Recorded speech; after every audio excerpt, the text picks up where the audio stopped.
Good morning guys! Today's video ay magluluto ako ng manok. Gantong luto naman ang gawin natin sa manok. Huwag naman yung puro mga iba-ibang putay. Ito first time ko siyang gagawin. Nakita ko lang din siya sa YouTube. So gagayahin ko lang din siya. YouTube or sa FB Reels. Kaso sa FB Reels syempre mabilisan. Ito ay gagawin natin dito sa YouTube natin i-upload. Ito guys ay buo lang siya. Hiwain lang natin siya na parang butterfly. Yan. Medyo matigas. Palipros ito. Kagabi ko siya. Dinipros ko siya kagabi. Kasi syempre dito sa Sweden. Tanggalin ko to. Ayaw ko nito. Ayaw ko yan. Tsaka tanggalin natin to. Buo natin siya. Ipiprito. So, ganyan siya guys. Tapos, i-ano lang natin siya na yan. At medyo hiwaan ko lang dito para mabilis siya maluto.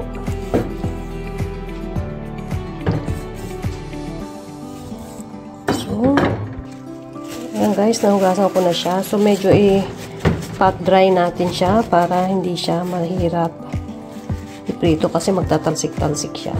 Ayan.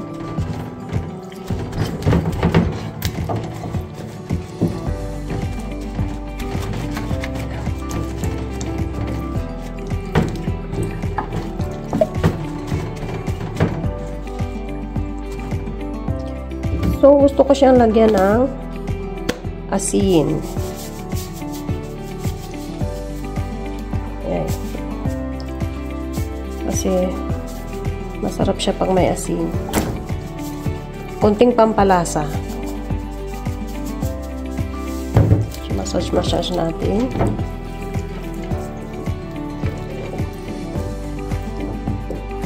Yan na.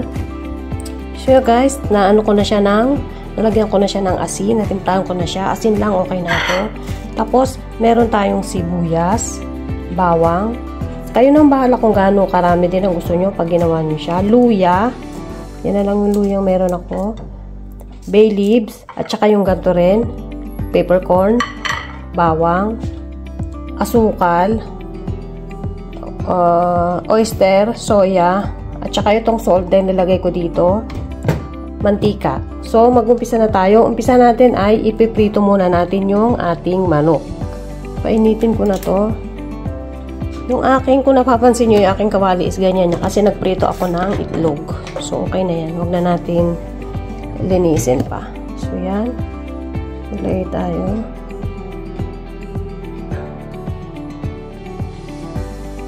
Yan. Dagdagan ko lang kasi meron akong use oil din. Kailangan deep fry siya eh. Sayang yung ating mga use oils. Gusto ko siya deep fry. So, okay na yan. Hintayin lang natin siyang uminit. Saka natin iprito ang ating manok. Sure lang guys. Mainit na siya. Isa lang na natin ang ating manok. Hindi natin alam kung magkakasya siya. Sana magkasya. Ayan. Magkasya.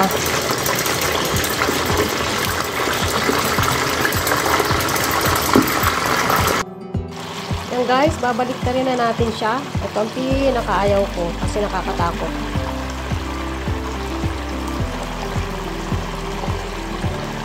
Yung tatalsikan ka.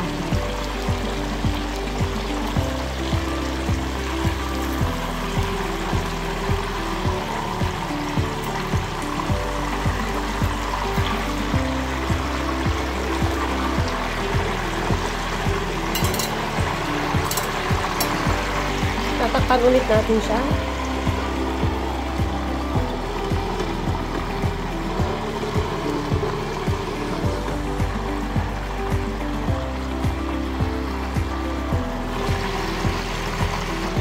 Tatakpan ulit natin para hindi tayo matalsikan ng mantika.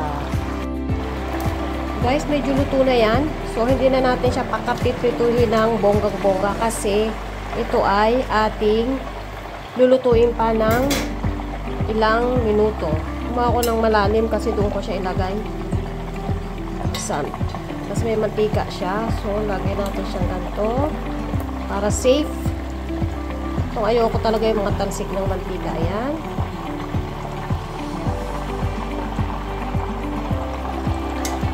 Yan.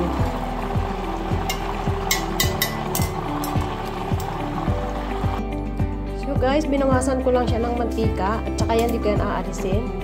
Ibigasan na natin ang bawang, sibuyas, at luya. Pagsabay-sabayin na natin siya. Yan. Kasi napakainit na ng mantika.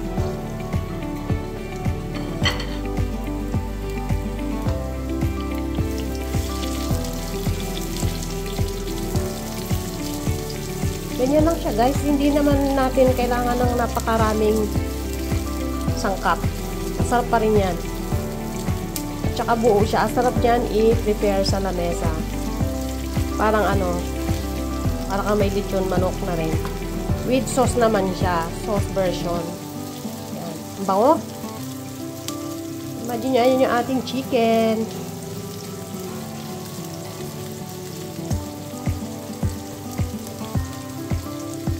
Kumbaga, yung sangkap natin nasa kusina. Lagi tayong may Lagi tayong may oyster at saka lagi tayong may soya. Soya, lagi tayong may ganyan sa kusina natin. So, ganyan lang siya.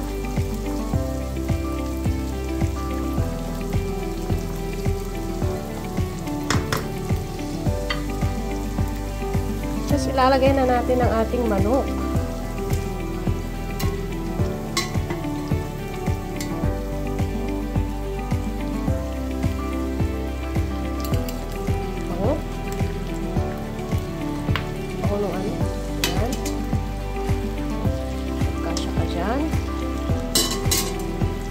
Lagyan na natin ang peppercorn or pamintang buo.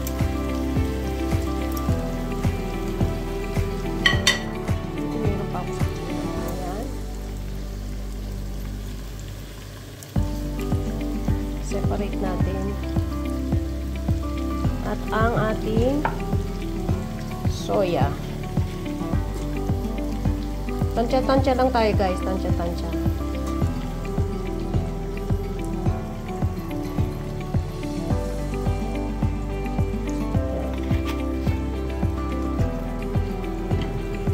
Oyster. Naumpog pa. Uy, masyadong mababa yung aking exhaust fan. Yan. Hindi naman maalat ang oyster eh. Wala siyang alat. Yan. At saka, lagyan natin ng asukal. Ano kung maglagay ng asukal saan? Kunti lang, mga isang kutsara kalahati. Tapos, tubig. Yan, ganyan yung karami yung tubig ko.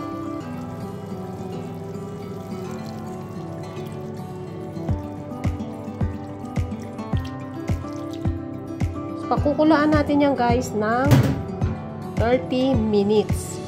Sa kabilang side, 30 minutes din. So, ayan. 30 minutes muna. Then, mamaya, 30 minutes ulit. Ayan. Takpan na natin. At, taasan ko na yung apoy. So, wait natin mamaya. So, i-checkan na natin.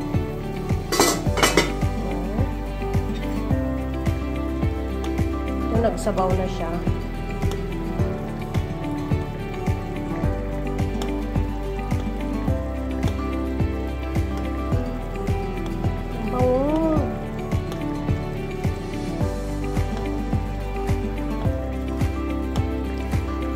Baliktarin na rin natin siya.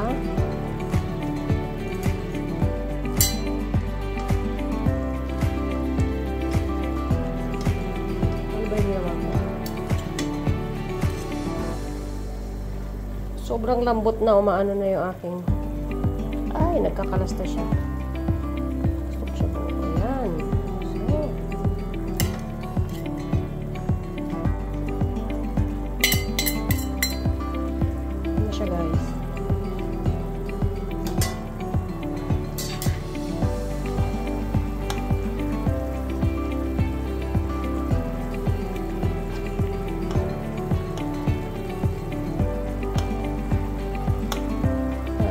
Medyo palaputin pa natin yung sauce. And then, tapos na tayo. Kakain na tayo. Bango. Sobrang bango.